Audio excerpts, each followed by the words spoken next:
Forced Pregnancy and Fetal Experimentation Program. In Unit 731's Twisted Calculus, women weren't just victims, they were factories. Female prisoners of childbearing age were systematically targeted across the Ishii network from 1936 to 1945. Women were forcibly impregnated through rape or forced sexual contact with male prisoners. Male prisoners infected with syphilis were ordered to rape female and male prisoners repeatedly. The rapes continued until infection was confirmed.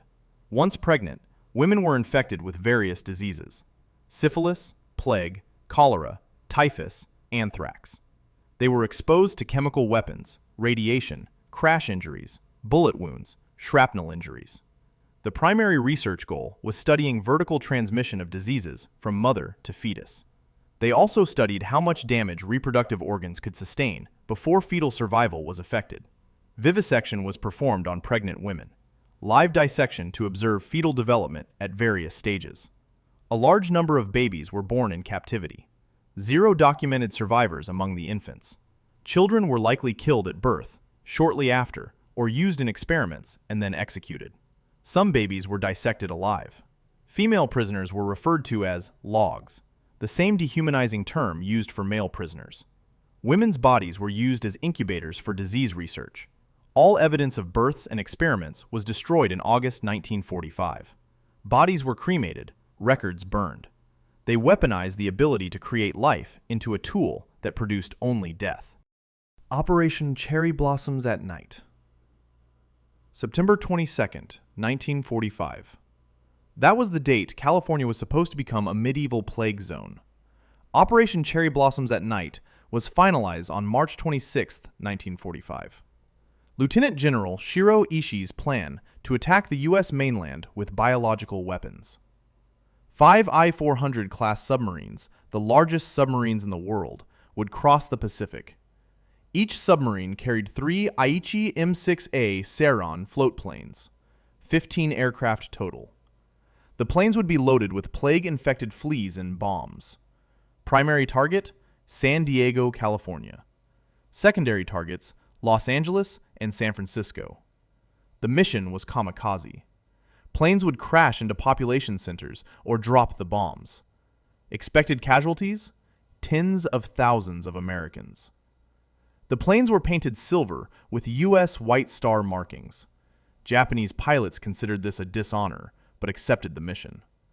Chief of Army General Staff Yoshijiro Umezu initially vetoed the plan due to logistical problems. The Navy didn't have 5 I-400 submarines ready. But in August 1945, as more submarines neared completion, Umezu reconsidered. August 15, 1945. Japan announced its surrender. August 22nd, submarines received orders to destroy sensitive equipment. The Sarons were catapulted into the ocean without unfolding their wings. Pilot Ishio Obata recalled in 1998 at age 73, "It is such a terrible memory that I don't want to recall it." While America dropped atomic bombs, Japan had its own apocalypse ready, and came within weeks of launching history's first bioterror attack on U.S. soil. The U.S. Immunity Deal, trading justice for data. While Nazi doctors hanged at Nuremberg, Japan's Dr. Mengele received a medal from his emperor. In September 1945, General Douglas MacArthur began the occupation of Japan. Lieutenant Colonel Murray Sanders was assigned to gather biological warfare data.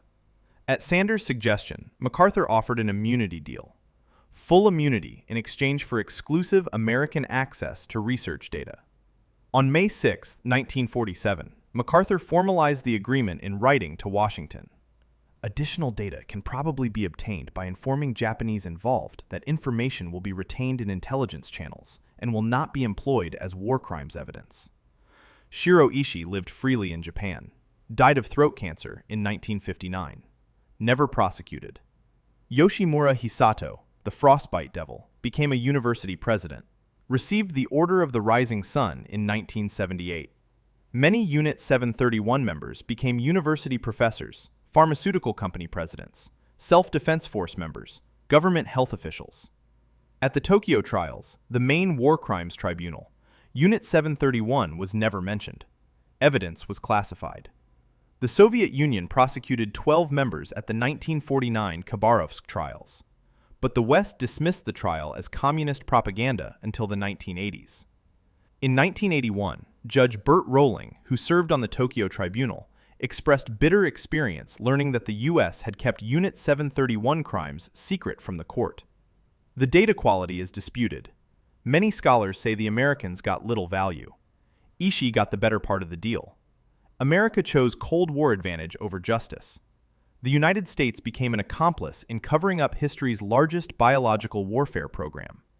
Victims were denied justice twice, once by Japan, once by their liberators. While Unit 731 was busy torturing humans, Unit 100 took a different approach. Why kill people when you can starve entire populations instead? Established in August 1936 in Changchun, Manchukuo, this 20-square-kilometer complex had a very specific job: weaponize animal diseases. Led by veterinarian Major Yujiro Wakamatsu, the unit employed 600 to 800 personnel. Their mission was simple: infect livestock with anthrax and glanders to destroy enemy food supplies. Cattle positioned along the Soviet border were deliberately infected. Herds released near Siberia spread epidemics across farmland. They even bred venomous snakes and cultivated toxic plants for weaponization. While everyone thought they were just playing mad scientist with horses, they had a secret side hustle: human experiments. Senior Sergeant Kazuo Mitomo testified in 1949 about feeding prisoners heroin in their porridge. He experimented on the same prisoners 5 to 6 times until they were too exhausted to continue. Then, they'd pump them full of potassium cyanide. One Russian prisoner was executed this way after becoming too weak for further testing. Bodies were buried in the unit's cattle cemetery to hide the evidence. At the 1949 Khabarovsk war crimes trials, 12 members were prosecuted, but most personnel escaped under the U.S. immunity deal. They turned agriculture into a weapon, and cattle graves into mass burial sites for humans. Unit 1644. Nanjing, the Southern Shadow. In the heart of Nanjing, site of the infamous 1937 massacre, Japan built another killing machine. Unit I-1644 was established on April 18, 1939, as a satellite of Unit 731. This wasn't some remote facility in Manchuria. This was a 6-story hospital in central Nanjing, with a 4-story annex for the real work. The complex employed 1,500 men, with a total personnel roster of 2,500. A 3-meter-high brick wall topped with barbed wire and electrified wire kept the operation secure. The 4th floor was off-limits to most staff. That's where the human experiments happened. Plague, cholera, typhus infections on prisoners.